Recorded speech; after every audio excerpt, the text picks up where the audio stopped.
Ooh, welcome back to the Arts Plays. Hey Van, Hey, Tarbuck. do you put much thought to the idea Wait, of how did that not kill you? What? that Oh, good. should have killed the Oh, shit out of I me. know why it didn't kill you. Because you were still recovering from your hit. Yep. You just got fucking lucky there. Yeah. Okay, did I ever?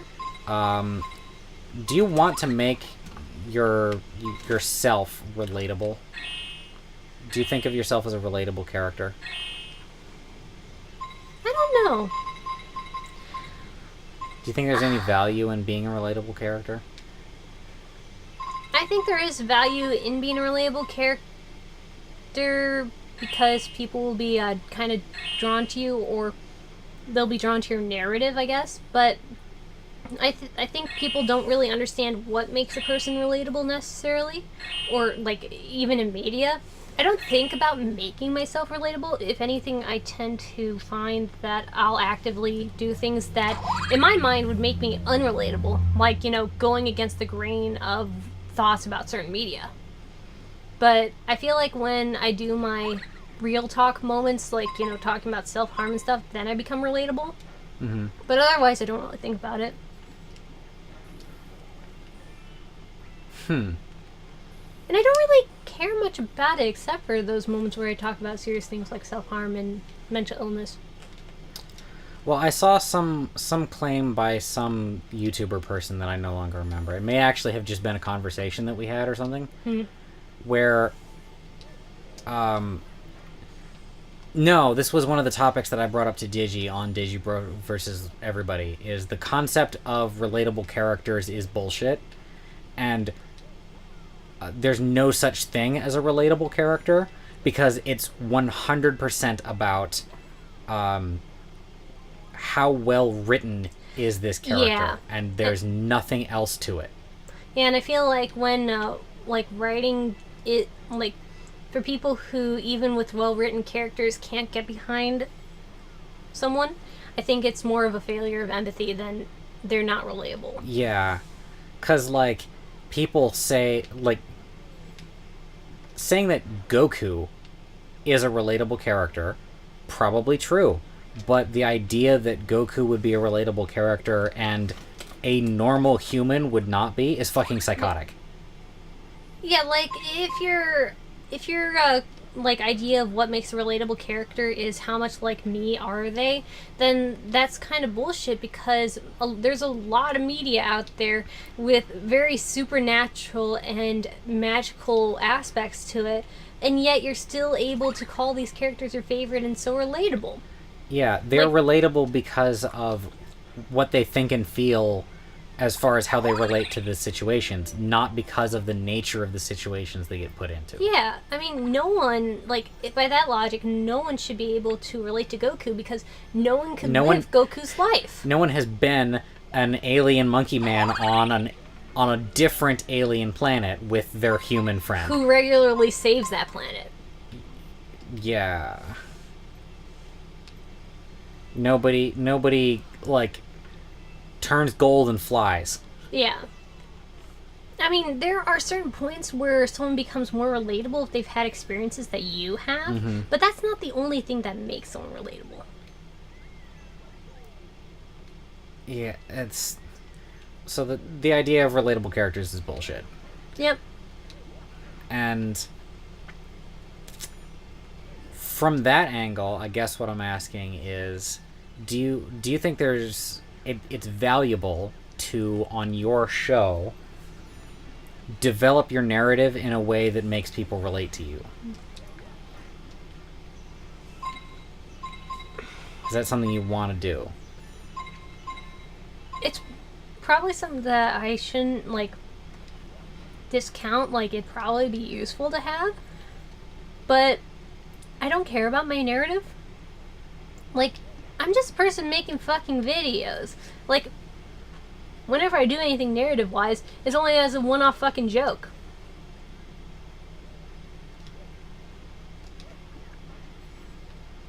Oh, you can't do it too early, otherwise they're gonna turn around.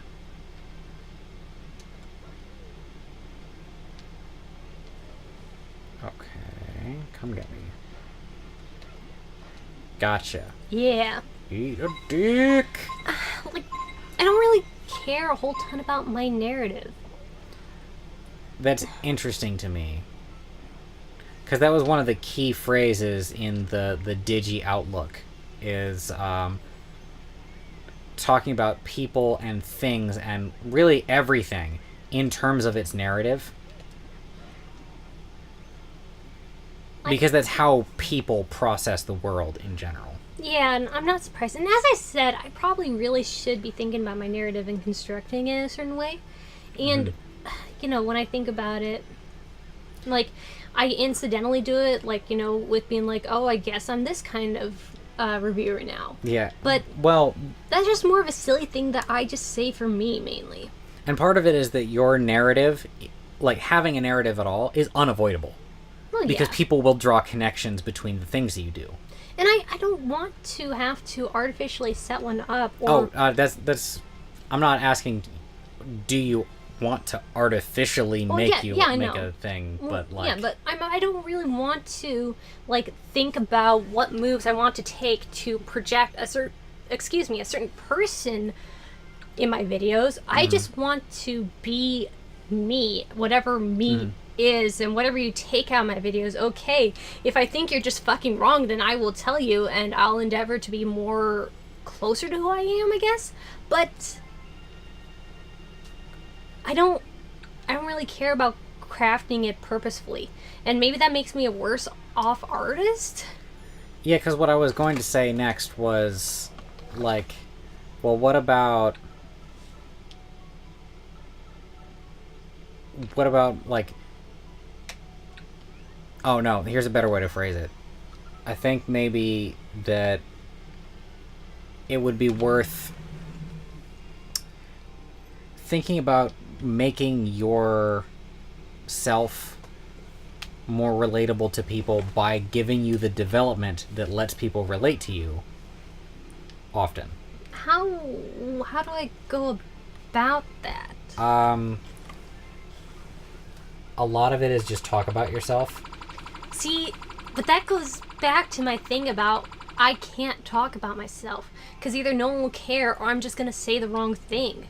That's so I don't know how to talk about myself in a way that's interesting. Like the biggest way one of the defining things about I shouldn't have done this so early in my career, but like the second or so video that I made was talking about my thing about belonging, and it got no fucking views. And so I just took that as, okay, don't do this.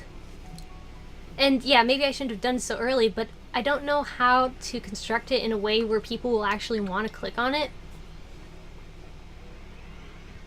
Like every once in a while I think about doing like side vlogs talking about my life, but I don't know what to say. Like what's okay to share and what's not.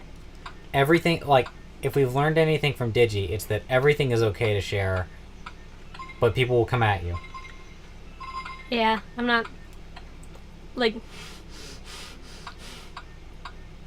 yeah. Everything is okay. Ooh, whoa. ooh, oh shit. The knocking sound is really annoying, and I hate it, and I hate this level now.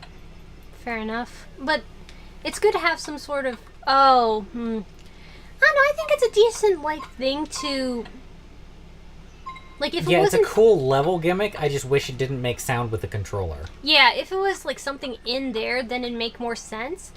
Like, they do a visual representation of when it's about to go, but it's not as noticeable. What...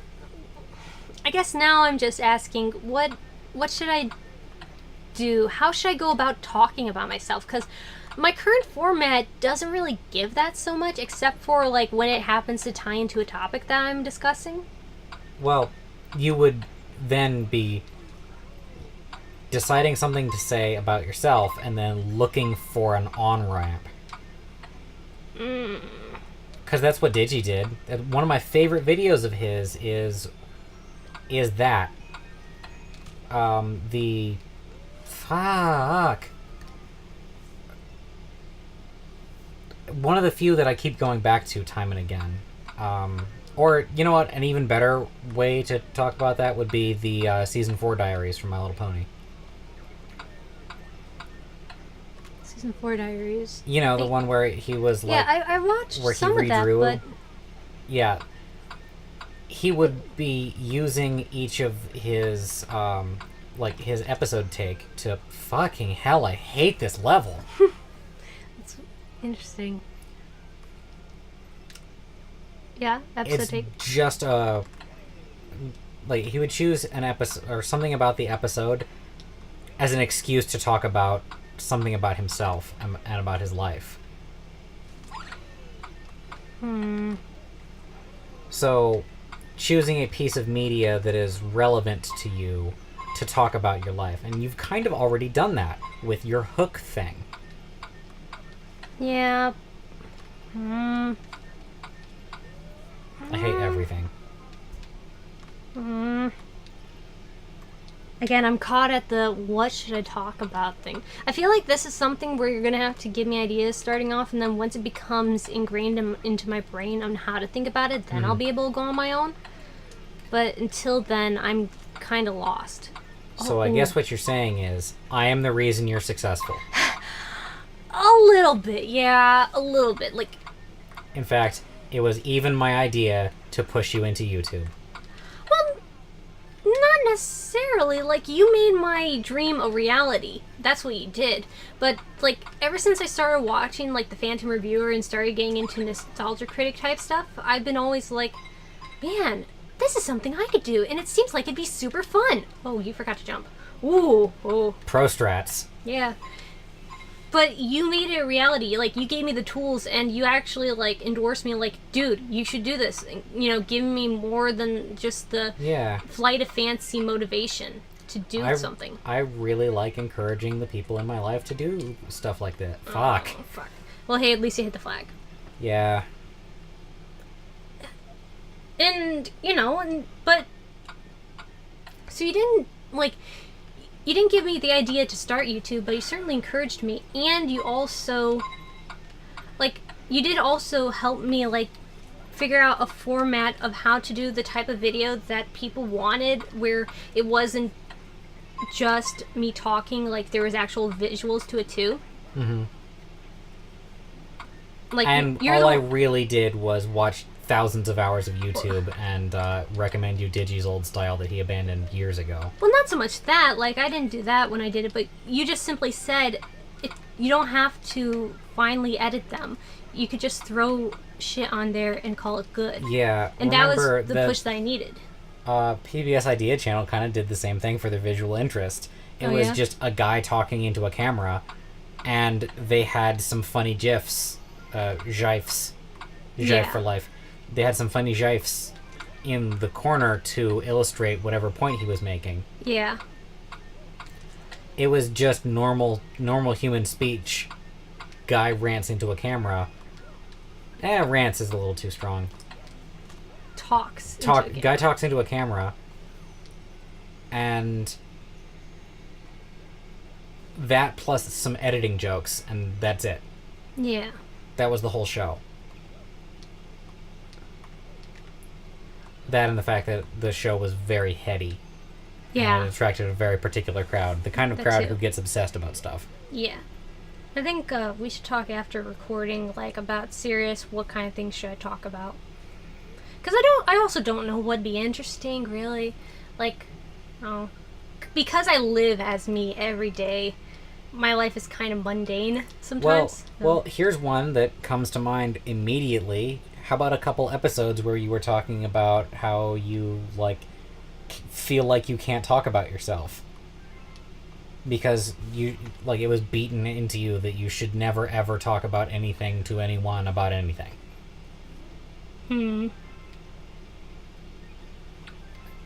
That. Make that an episode. I was just formulating that into, like, connecting that to the Breakfast Club and Ali Sheedy's character. I think the name was Allison. Mm-hmm. Like, how it took her so fucking long to say anything, and when she did say something, it was something untrue. Mm-hmm. So yeah, I think that's an idea. Okay, so make a video about the Breakfast Club. I think I'm gonna make it more about why her character like is relatable to me, but not but not exactly in the way that she is loved by other emo people. Mm-hmm. Emo The goth fact people. that you have a special way to relate to her that other people don't talk about means that it's likely to me that somebody in the world also thinks that way. And I feel so sorry for them. I wish you weren't me. Say that in the video. Oh gosh, I'm gonna need to type that in now. Yeah, type that up. Oh gosh. Making that video is going to be great. And I don't know about that. That's the kind of thing that makes people care not just about the things that you're saying, but about you as a person. And that is exactly not constructing a narrative, but making the narrative obvious to others. That's what it's all about. You know, I just had a vision. Yeah. I just had an apostrophe. Mm-hmm. Epiphany. I know it's a reference to Hook. Oh, I just had an apostrophe.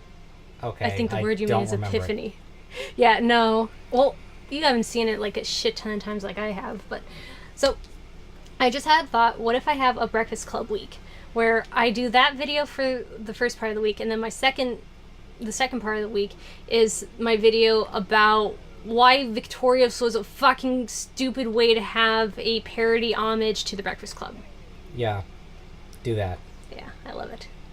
Yeah, I'm gonna have to keep coming to you for ideas about this unless suddenly my brain starts thinking about things this way, but thank you. I'm a little bit of an idea factory for this kind of stuff. You are, yeah. Oh, no, I don't want that guy. Go away. I don't want it.